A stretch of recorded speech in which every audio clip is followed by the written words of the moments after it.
Hi, everybody. How's it going? This is English 348. My name is Dr. David Jones, and I'm speaking to you from my studio space in downtown Eau Claire, Davy J's Garage. It's in an old industrial building that used to be the Uniroyal Tire Factory, and it's a great place to talk about films, screen films, and do other things that bring art to a broader place for us to enjoy. I really appreciate you taking the course, and we are really putting a lot of emphasis on the experience of seeing films as well as some of the ways that we can think about multicultural characters and how they have impacted film. So we've done our introductory videos, and I wanted to continue to do at least my PowerPoint videos from the same location and to give us this sense of what staging and blocking do for film production. So hopefully you enjoyed having those few tips that we showed for you to introduce the methodology of film in terms of placement within a frame. And I wanted to have fun with this particular slide design so you could have some color and a little bit of a feel for what film attempts to do. And we're going to start our discussion today with classic Hollywood style. We'll have some terminology that comes up from time to time throughout our course. Classic Hollywood style is a pretty basic terminology referring to the studio system, which really set in motion certain conventions in how big budget Hollywood film is presented to the public. So we'll have several ways that we'll talk about classic Hollywood style, and I like to put it first because that's probably our most familiar experience seeing film is going to the Cineplex, maybe the Carmike Cinema or Micon if you go locally, and seeing the films that are there with familiar stars and fairly familiar genres and conventions. We've also, as you know, clustered the films with different themes so that we can look at 3 or 4 films at one time, make comparisons, think about things related to multiculturalism. So for this first cluster, it's Shrek, Color Adjustment, and Crazy Rich Asians. Mostly recent film. I don't know, it depends on what you call recent, because Color Adjustment was made before probably many of you were born. Crazy Rich Asians is something that you may have actually seen in the theater.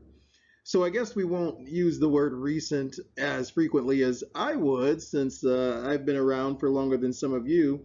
But these are all films that have different logics. There's one film, Color Adjustment, that has really an indie logic. It's a documentary before documentaries became as well established as they are now as one form of entertainment.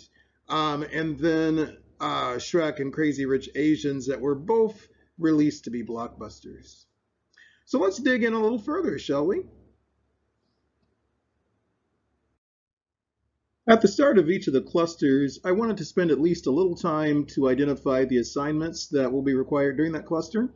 So we have the introductory discussion board that's ungraded that we've already completed probably at this point, introducing ourselves and doing just a little bit, hopefully, of setting up your video at a setting that gives it a little more flavor.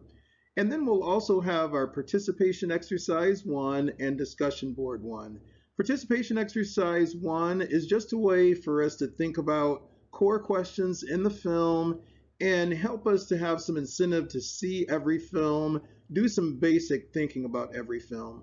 I would really invite you to look at internetmoviedatabase.com, imdb.com, Internet Movie Database, because that has information on the year of production, the budget, some links to reviews, the names of characters, and things of that sort. I think as we start to do our critical writing for the course, it's important to keep that historical specificity in mind. When were films made? Who was the director? And to have an ability to name the primary characters when we write about the films. So I would say go ahead and bookmark, if you still bookmark anything, Internet Movie Database, and make sure to use that site to gather production details as you prepare to do your written assignments. The other assignment for this cluster is the discussion board 1, And this is meant for us to have some time to talk about the films. Since it's an online course, we're not doing this face to face, although we could plan to get together sometime if we wanted to see a film and see each other. But the discussion board is mainly a way to have that exchange between students with a moderator, myself, to help us go deeper, think in different ways, amplify certain themes. So I will ask you to write an original post that you will also put in the grade book for evaluation, and then to do 2 additional posts. And I want for us to think about other people's observations. I'd like for us to be direct, dig a little bit, also courteous, but do a little bit of digging. Be as honest as you can be in answering some of the questions that maybe there's different opinions and sometimes different strong opinions than what we may state ourselves. But I want this to be a place where we can have some of that discussion that deepens our perspective on the films. So you can look forward to these 3 assignments. The dates are in the Canvas site for us to follow. I've got a short slide for you that focuses on the golden age of Hollywood, 1920 to 1960, and we'll go further with our content on basic ideas of classic Hollywood cinema. And I thought as we introduce this topic, I would show you my VHS copy of Curly Top, starring Shirley Temple, who is a film star, a child star from the early days of Hollywood. And I'm kind of looking forward to showing my 3-year-old some of these Shirley Temple films, which I think are interesting in surprising ways. And I think they still hold the interest of the younger viewer. But we want to use classic Hollywood cinema and its logic in terms of storytelling, in terms of racial identity, in terms of having kind of top-level control over all aspects of the production. Those were some of the attributes for that early era in Hollywood cinema.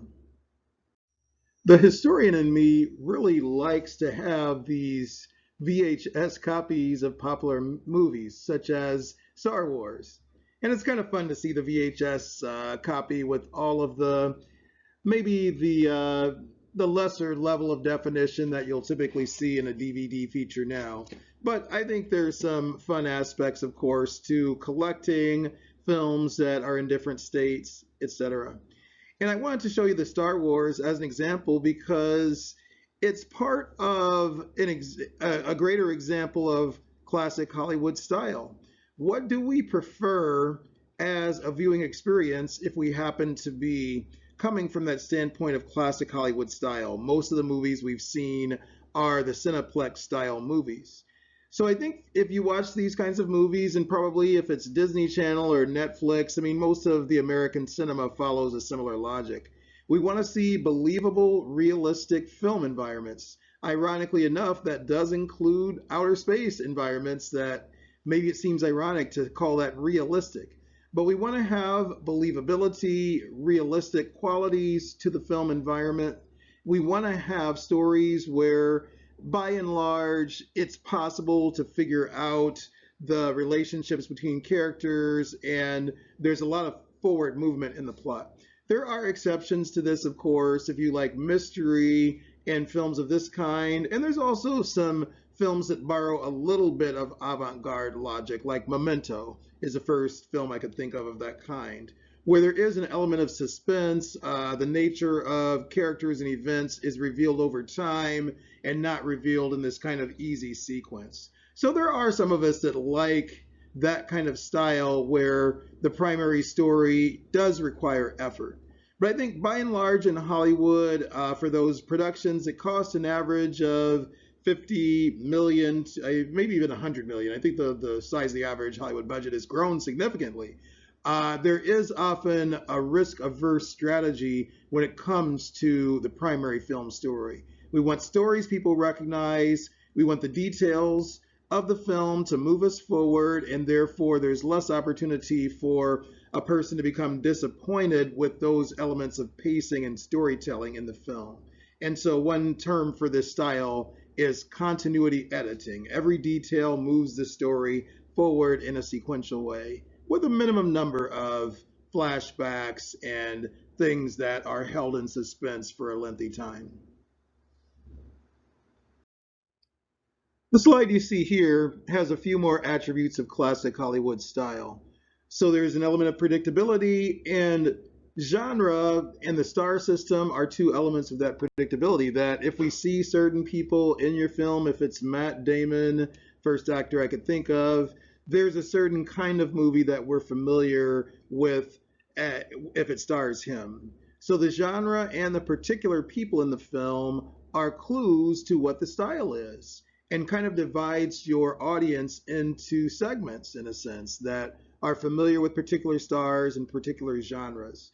So in that way, your genre, your group of conventions that are used for storytelling, as in the romantic comedy, we like to see, I think, as viewers, how a new film might play on the conventions of that genre, but it's still within the basic frame of the genre. So linear time is most common in classic Hollywood style as opposed to discontinuities in time.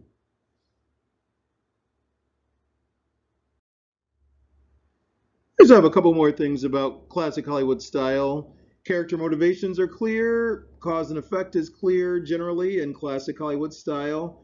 And I want us to think about scenes as a basic unit to do film analysis. And there's a definition there of scene, continuous shots that are one moment or one phase in the storytelling. So as you start to view these movies, think about scenes that have the most power. And how does the rest of the film prepare you for that scene that seems to have a special level of design? So let's think about that as we see the movies in the first cluster. There's not much to add with this last slide on classic Hollywood style, but a little bit more of the kind of alignment of a studio with the project, that the whole studio works on the project and feels some level of buy-in with the project. And I think the way to maybe contrast classic Hollywood with auteur or indie style is to think about the level of creative control that a more auteur style director has. For instance, Quentin Tarantino, where there's a way that his films do not follow necessarily the Hollywood logic that is more established. He's not going to be doing remakes of 70s television. He's going to have an original vision for his projects. So I think when those auteurs make a film, there is more of an individual singular vision that's brought to bear on the film. And I think for our first set of films, you could probably say that's the case with color adjustment. And Marlon Riggs, who was a filmmaker that did a couple of very important documentaries, but he had a very singular vision of how to practice his craft as a documentarian before documentaries really had the same profile and support that they do in 2020.